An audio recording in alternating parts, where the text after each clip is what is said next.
cuenta. Me pongo a hablar y no me doy cuenta, me voy con mis propias palabras. Entonces, esto precisamente que decíamos, ¿no? La hermenéutica como ciencia de la mentira. Esa estructura que yo tengo es la que uso para interpretar al otro. Por esto, desde mi punto de vista, el año pasado hubo una crítica cuando yo mandé a leer, desde mi punto de vista es fundamental la lectura. Es fundamental. O sea, no se puede hablar, o sea, sí que se puede, pero es el punto de partida. La opinión, lo que a mí me parece, es el punto de partida de un discurso, porque eso de me parece a mí, va por acá, va por allá, hacer una pregunta, las preguntas del otro día que habíamos utilizado de Lucía, ¿no?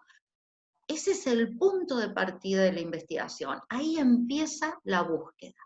Eso no puede faltar. El problema es que no puede quedarse ahí. Porque si nos quedamos con eso, pasa lo que está pasando. Pasa lo que está pasando. Nos quedamos en una chatura intelectual de preocupar, y que eso tiene consecuencias en todo el ámbito de nuestra vida, de nuestra convivencia.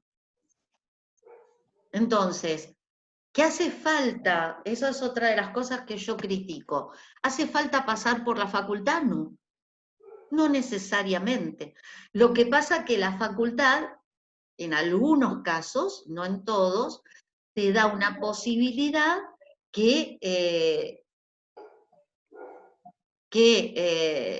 ¿cómo es? Se me fue de la cabeza. ¿Cómo se llama cuando uno se enseña a sí mismo? Autodidacta. El autodidactismo no te lo da, porque en la universidad vos podés discutir con alguien, ¿no? O sea, por ahí tenés un docente que sí te permite discutir y tenés otro que no. Pero no importa, los tenés a tus compañeros. El autodidactismo por ahí no te permite eso. Ahora, ¿es necesaria la universidad? No, es necesaria para después poder trabajar, poder hacer otras cosas y como espacio comunicacional. Por eso a mí no me gusta, y seguimos en esto, pero bueno, ahora ya vamos al otro, porque tiene que ver, a mí no me gusta usar términos como alumnos. Yo no considero a ustedes mis alumnos. Eso me parece peyorativo. Somos personas que compartimos un espacio y un interés. Un interés que ustedes no tienen por ahí y que yo tengo que hacerles nacer. ¿No, Marian? Entonces, Sí, claro. Ahí está el truco. ahí está el truco. Y que lo diga Marian, que se ha enganchado, ¿no es cierto? Y otros enganchan a otra gente, y es así, no todos se interesan por lo mismo. Entonces, por eso yo digo, a mí no me gusta eso es una universidad. Estamos ahí para otra cosa, no para pasar el tiempo. Entonces, la lectura, meternos en algo, como decía el otro día Marisa, es importantísimo, más allá del tiempo. Yo también, yo hice mi carrera en 5 años. ¿Y eso me hace mejor? No. No. ¿Me hace peor? Pero Tampoco. a los 20 Porque años eran volábamos. tiempos diferentes. A los 20 años volábamos, Susana. Y sí, por eso. Entonces, lo importante es esto, claro, obvio. Entonces, lo importante es esto. O sea, ¿qué hago acá? ¿Estoy pasando cosas? No, estoy leyendo, analizando, rompiéndome el cerebro y dándome cuenta que, como decía un autor que ahora no me acuerdo, los libros nos traen las almas de otros tiempos, una cosa así, ¿no? Meternos en las almas de otras personas, ¿no? Las almas entendidas como el logos, como el pensamiento de otra gente. Entonces eso no se puede desperdiciar, no se puede desperdiciar. Y ahí es donde estamos nosotros. Y ahora nos Y a ver, estamos... Sí, ¿puedo agregar algo? sí, Así, desde la experiencia de quien ha sido hace pocos años estudiante de medieval y me quedé acá, también es no tomárselo personal en cuanto nos paramos frente a la situación de que existen miles de años de pensamiento antes que nosotros existamos acá. O sea, la mayor parte de nosotros tiene muy pocas décadas en el mundo y la filosofía tiene más de 2 milenios. Entonces, esto que dice Susana y este trabajo tan arduo de investigación en esas cosas que de repente uno dice, wow, esta gente del siglo III ya dijo cosas que yo no me esperaba ni de casualidad. Y bueno, es solo no autoexigirse un saber algo que no tendrías cómo saber, sino decir, y vamos a buscarlo. El problema después sí está en la soberbia de los pensadores que descubren como algo nuevo cosas que se habían dicho 1000 veces antes, ¿no? Que eso, seguro Susana ya les ha insistido en ese problema y es tal cual. Uno después se quiere morir cuando... O sea, uno no tiene por qué conocer antes lo que dijo Platón en el Crátilo sobre el lenguaje o lo que dijo Agustín en De Magistro. El problema es si lo publica ahora como mirá lo que descubrí sin citarlos. Pero después, bueno, son exploraciones que se hacen porque es la historia del pensamiento humano. Tiene toda esa dificultad y es abrumador en un punto, pero de nuevo, por ahí permite después empezar a unir muchas cosas que cuando nos aproximamos a las materias históricas en las carreras parecen separadas. O sea, al principio siempre parece que antigua es un periodo y después aparece medieval y es abrumador y después llegás a la modernidad y de repente te encajaron la posmodernidad y no sabés cómo caíste ahí. Y bueno, tiene todo ese laburo que hacer más relajadamente el ir a buscar qué hilos conductores hubo ahí. La perdimos Susana, che. Ahora tengo que llenar el espacio. En televisión sería estiremos, estiremos. A ver, Sí, ahora. Escuchame, sí, el tema por ahí es lo que vos decías, Marian, lo que vos decías es que si vas a citar, por lo menos, o sea, citalo, si no es plagio. ¿No? Entonces, se dice como idea fundamental, como de que, uy, mirá lo grosso que descubrí. Después, cuando lo descubrís, que lo dijo otro antes, queda como de que, uy, se apropió del pensamiento y no dijo nada, ¿no? Entonces, es como feo. Sí, sí. O sea, citarlo si lo conoces y si no, bueno, ser más concreto en qué conoces de lo que estás hablando. De nuevo es una cosa que para mí parte por no tomárselo tan personal. O sea, y que yo lo tuve que aprender un poco a los cachetazos también. Al principio, obvio, hacía trabajo poniendo todo como descubrimientos fundamentales. Después decís, bueno, no, hay un montón de cosas que no conozco. El 98% de las cosas que se escribían en la filosofía no las conozco. Y bueno, cuando escribo, tengo que aclarar sobre qué 2% estoy hablando. Entonces, qué sé yo, ahora hice este trabajo que después le voy a mostrar en la próxima clase, y bueno, tengo que aclarar. Bueno, acá estoy hablando sobre este periodo, sobre lo que dice Agustín respecto al problema de qué es ser hombre y ser mujer, lo que dice Agustín en tales textos, lo que dice Cristóforo en tales textos, y el resto lo veremos, lo aprenderé en otros trabajos y lo escribiremos en otros trabajos. Pasa que, no sé si a ustedes les pasó que en cierto punto es un poco abismal la historia de la filosofía cuando uno la mira, porque pasaron tantas cosas mientras se pensaba estas cosas, estos asuntos, y como en la carrera eso muchas veces lo pasamos al trote del cuatrimestre, o sea, entre antigua y medieval surgió y cayó el Imperio Romano, para darnos una idea de que algo le pasó a la humanidad. Entonces, en ese punto se vuelve así, abismal, pero por eso también es buenísimo cuando se hace este laburo. Ahí reapareció Susana. Sí. No, sigan, ¿eh? Sí, yo les había avisado que tenía una llamada del abogado, entonces fue nada, 1 minuto. Y por eso les hice seña que siguieran, que acá estaba. Bueno, ¿a qué conclusión llegaron? Hemos descubierto la verdad absoluta en este minuto. Me imagino, gracias a que yo me fui. Bien, bien. Bueno, como decía Agustín, solamente descubrimos qué era el alma y qué era Dios, ¿no? no, él pregunta, solo quiere saber qué es el alma y qué es Dios. Y él mismo se dice a sí mismo, ¿nada más? Por eso, nada más que eso, sí, Nada sí. más que eso, claro, por eso la genialidad, ¿no? de algunos pensadores. Entonces, volviendo a esta cuestión, para entrar con Ockham, que había dicho Abelardo, cuando estaba criticando, el término criticar no es algo negativo. Criticar significa analizar, desarmar, desmigajar, en este caso un pensamiento, en sus aspectos positivos o negativos. Nosotros estamos acostumbrados que cuando decimos criticar es porque va a ser solo negativo. No, la crítica implica lo positivo y lo negativo.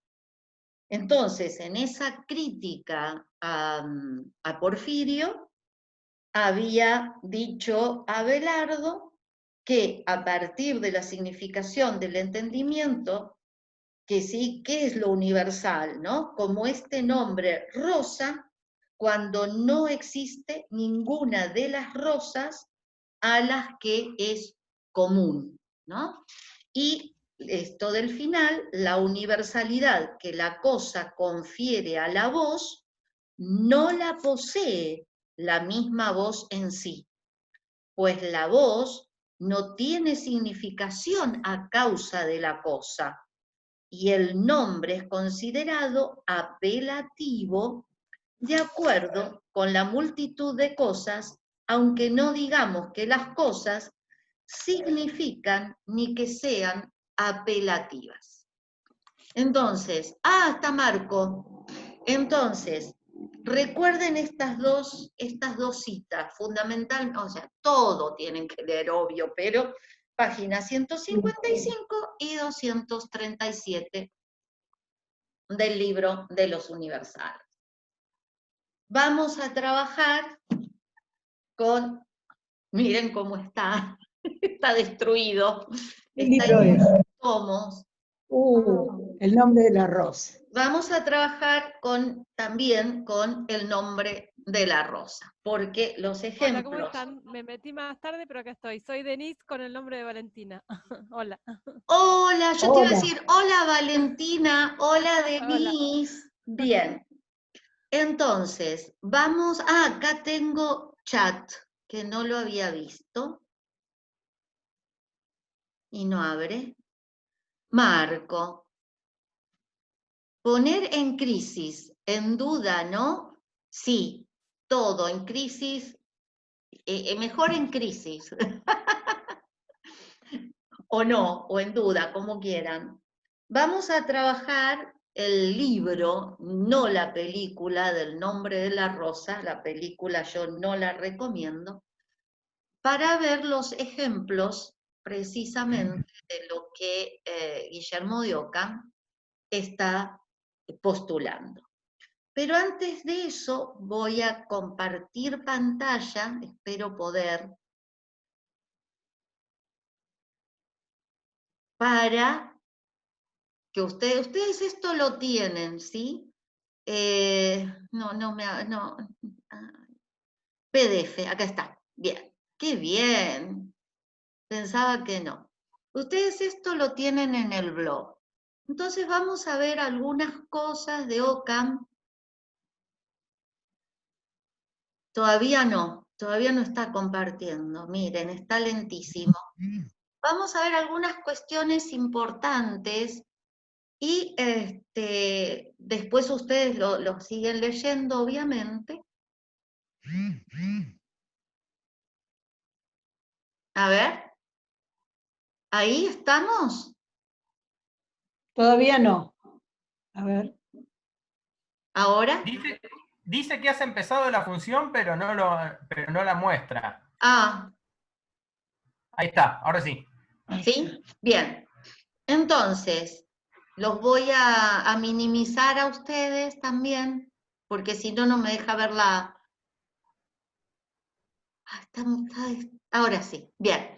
Entonces, vamos a ver algunas cuestiones. Quien tradujo a Escoto Eriúgena en la división de la naturaleza, en el Perificeon, Francesc Fortuny, que fue, ya les había dicho, mi primer director de tesis, él hizo su tesis doctoral en filosofía sobre Guillermo de Ockham. Sinceramente, para mí es uno de los pensadores más relevantes, no más importantes, sino relevantes del periodo. Y digo que no importante, y hablo de relevancia, porque justamente tiene que ver con que un pensador, en este caso Ockham, todo lo que ha leído para decir lo que dice, y es tan relevante como puede ser un Duns Scoto, es tan relevante como pudo ser el propio Agustín, o un pensador como Averroes o como Avicena, aunque estén en posturas contrapuestas, Escoto Eriúgena, o sea, son de estos pensadores que generan quiebres, ¿no? Que uno no los puede leer en el momento cultural en el que estamos, que uno cuando los lee no le genere un cierto quiebre. Entonces, por eso hablo de la relevancia de un pensador como Guillermo de Ockham. Yo acá me abuso, obviamente, ustedes tienen el libro completo de Suma de Lógica, yo hice acá una selección de textos, como pongo ahí en el pie de página, que después pueden leer, y vamos a ver la cronología que hizo Francesc Fortuny de Guillermo de Ockham. Guillermo de Ockham tiene muchas facetas interesantísimas, porque él se dedicó a pensar desde muchos lugares, no solo desde el lugar de ser un monje franciscano. Tiene mucha relación con el pensamiento, como ven ahí, que nace también antes de Ockham, 4 años antes, Marsilio de Padua. Tienen ambos mucha influencia política y filosófica. Son muy interesantes las obras contra el papado. Estamos atravesando en el siglo XIV un espacio donde va a haber 3 papas. Va a estar el Papa de Roma, el Papa de Aviñón y el Papa de Pisa, ¿no? La ciudad de Pisa, la torre, de donde está la torre inclinada. Entonces, son momentos de gran... Hay que avisarle. ¿Eh? No, están... son momentos de gran ebullición política. ¿Por qué? Porque se supone que uno de ellos es el Papa verdadero y los otros 2 son los antipapas. Entonces son situaciones muy complejas, muy complejas. Leer a Marsilio de Padua es interesantísimo, a Pedro Auriolo, ahí aparece a Ramón Llull, que algo van a ver muy poco, tristemente. Es un pensador interesantísimo, Ramón Llull, pero en este momento precisamente se están haciendo, o sea, ya en el siglo XI, en el año 1000, empezaron a hacerse las cruzadas. Si escuchan música es porque tengo un auto estacionado con la música a todo volumen, no me deja pensar. Ya empezaron las cruzadas. Las cruzadas, ¿por qué? Porque hay que recuperar la península ibérica de mano de los musulmanes. Cae acá cuando nace Marsilio de Padua, Guillermo de Ockham, en esta época cae el califato de Córdoba y empieza lo que se llaman los reinos taifas. Y empieza esta lucha en contra de esta gente. En el caso de Ramón Llull es interesantísimo porque Ramón Llull está buscando el modo de encontrar esa forma, que después lo va a decir Nicolás de Cusa, esa forma de convivencia donde él encuentra que Dios es uno para los miembros de las tres religiones, pero los modos en que se lo alaba es lo que cambia. Ramón Llull intenta, estudia árabe, compra un esclavo árabe que le enseñe la lengua, viaja para ver cuál es la religión verdadera, buscando quien le demuestre cuál es esa religión, pero tratando de dejar de lado todo principio de autoridad. Porque él dice, si yo digo que la verdad está en el Nuevo Testamento, el judío saca el Antiguo y el musulmán el Corán, y estamos perdiéndonos ese principio que nos une, que es Dios. En eso están las tres religiones de acuerdo. Entonces, religio una en ritus varietate, va a decir Nicolás de Cusa. O sea, una sola religión, un solo Dios, con una multiplicidad de ritos. Entonces, tanto Marsilio de Padua, 4 años mayor que Guillermo de Ockham, van a escribir también estas cuestiones políticas. En el caso de Guillermo, él, ya lo vamos a ver más adelante. En el caso de Guillermo, él va a ser llamado por la Inquisición para ser un inquisidor. Eso se lee también en el libro, no en la película, que les vuelvo a decir que no vale la película. Y está muy bien, realmente Umberto Eco hizo un trabajo impresionante, pero es un inquisidor muy particular, porque va a estar en contra de la Inquisición. Entonces ustedes pueden decir, ¿cómo es eso? Como les digo siempre, ustedes por ahí conocen más a los autores más contemporáneos o del siglo XVIII, XIX en adelante, pero pensadores contradictorios no solo como veíamos Scotto Eriugena en algunas de sus contradicciones, y Guillermo de Ockham tiene muchas, en un estilo casi de Nietzsche, ¿no? Parecido, en el sentido de que él va a decir, creo como teólogo, no creo como filósofo. Entonces, él está adelantándose a pensadores como, por ejemplo, Kant, que dice, él cree en Dios, pero no lo puede usar para hacer ciencia. A Guillermo de Ockham le pasa algo similar. Él hace una crítica a las formas religiosas, no a su creencia, por eso él cree como teólogo, pero no cree como filósofo, porque no acepta que en nombre de la religión se cometan las atrocidades que se están cometiendo, y entonces arremete contra los papas. Entonces ese dato de esta contradicción de Ockham es muy importante porque tiene que ver precisamente con su postura filosófica, que es donde vamos a tratar de introducirnos en la medida en que podamos. La cronología la tienen ustedes, voy a ir a algunos datos. en 1284, nace Guillermo de Ockham en la villa de Ockham, en Surrey.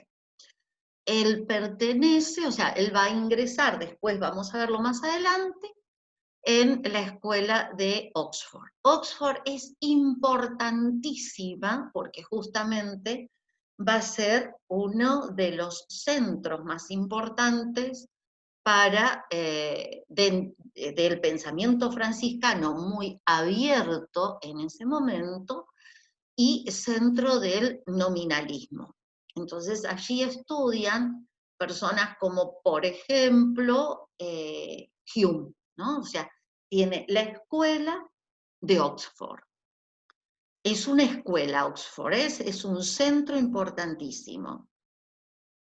En 1284, en el mismo año, muere Alfonso X el Sabio, tan importante que hemos nombrado tantas veces, que ha desarrollado tanto la educación en la convivencia, ha desarrollado las famosas madrazas, esos espacios donde iban niños y niñas a aprender las 3 lenguas y a aprender sobre astronomía, o sea, las ciencias del trivium y del quadrivium. Muere Siger de Brabante, Felipe el Bello inicia su reinado, bueno, se escribe el libro de las maravillas de Ramón Llull, muere Pedro II de Aragón, en 1292 se escribe la Vita Nuova de Dante Alighieri. No nos tenemos que olvidar de esto, porque en algunos comentadores, Dante Alighieri parece que no fuera un pensador medieval, ¿no? Es como que lo ponen como si fuera un pensador moderno. Entonces es interesante ver que en 1292 escribe la Vita Nuova. Entonces, acá empiezan los problemas en 1294, y esto aparece relatado en El nombre de la rosa. Por eso les digo que si quieren leer el libro, no mirar la película, es interesante porque Eco trabaja con estas cuestiones. Pontificado y renuncia al Papa espiritual, el movimiento de los espirituales. Yo no me voy a meter en esto porque si no, no termino más. Lo pueden buscar ustedes. Celestino V, y le sucede Bonifacio VIII. En el 98 Ockham estudia arte. ¿Qué quiere decir artes? Artes son las artes liberales. A los 14 años. Se funda, bueno, la Universidad de Leria. En 1302, ya estamos siglo XIV, o sea que 16 años tiene acá Ockham, ingresa como novicio a la orden franciscana. Acá dice a los 18 años, pero no, es a los 16. Acá hubo un error, perdonen. En 1302 tenemos la bula Unam Santa de Bonifacio VI, en plena polémica con Felipe el Bello, o sea, acá empiezan todos los problemas políticos entre el poder terrenal y el poder celestial. O sea, el poder celestial que va a ser criticado tanto por Marsilio de Padua como por Guillermo de Ockham, porque van a llegar a decir, y esto se los digo porque leí directamente las obras de ellos, van a decir directamente, ¿quién es el Papa? El Papa es un ser humano, no es Jesús. El Papa no es Dios. Entonces, ¿quién es el Papa para determinar lo que en la Iglesia se tiene que pensar, lo que las personas tienen que pensar, hacer, decir? Y van a luchar contra o sea, acá estamos en pleno capitalismo, esto parece Marx, la acumulación del capital, ¿no? Hay una acumulación de un capital que tiene que ver con las piedras preciosas, el oro, todo eso va a estar siendo recolectado y dinero, porque los papados se venden hasta por 1.000.000 de libras esterlinas de oro. Entonces van a estar luchando tanto Guillermo como Marsilio contra esa acumulación de capital. No corresponde llamarlo así, porque esto es una designación de Marx y estaríamos incurriendo en una falla histórica, pero es algo así, porque la Iglesia está juntando todos estos elementos. En 1306 Occam es ordenado como subdiácono por el obispo Winchesley de la diócesis de Winchester. Eso de los años hay que revisarlo porque me parece que seguimos con algún error. En 1307 Occam es magister artis, o sea, maestro en artes, teniendo 23 años, y ahí comienzan los estudios de teología. En 1308 muere un pensador que es muy interesante y lamentablemente no lo hemos podido estudiar, Juan Duns Scoto. El razonamiento de Aviñón, de Arnau de Vilanova, que es otro pensador catalán interesantísimo. 1309 Occam pues, pudo ser ordenado sacerdote.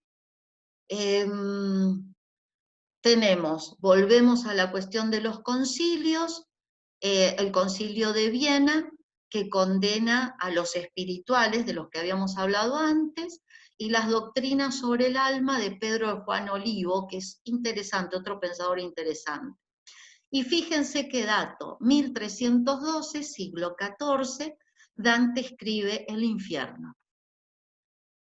En 1313 Dante escribe de monarquía, que están en contra, porque piensan políticamente Dante, piensa diferente porque Dante defiende a uno de estos papas.